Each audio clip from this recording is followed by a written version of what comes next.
and straight back until you're. I don't think so. No, ripped off. Let's see.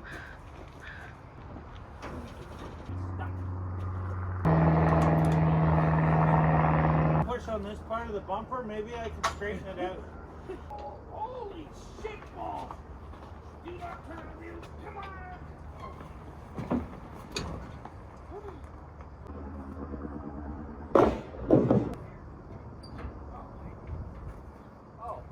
Bring you in over here. 1969 M715. So in the rad, which is very promising. Wiring harness, twist tied together. Apparently, I never have to change them. They're wired for life, and they feel silicone-y too. They're not gummy and crunchy looking.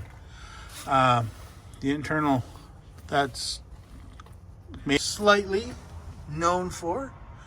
I don't like the fact that the wiring harness is laying on top of the steering. It has an antique rag joint. Focus you. So we may have to get a new updated rad for it. So that's what I'm looking at right there. Doesn't feel wet. To find a battery. Yeah, it's wet right over there. So Daniel has found out that the batteries modified everything.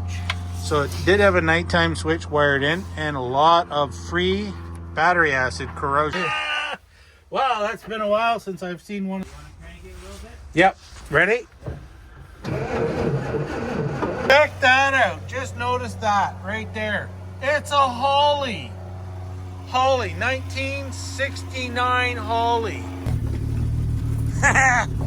Okay, it's got no fuel left in it. The click-clack is undone. Oh, you just plugged it back in. So it's running on its own fuel right now.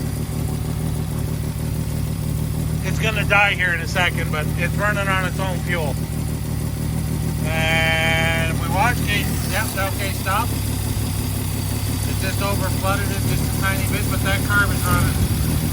Yeah, go ahead. She's running smooth. If it had brakes, I could drive it home today. Ah, damn. Yeah. Stop.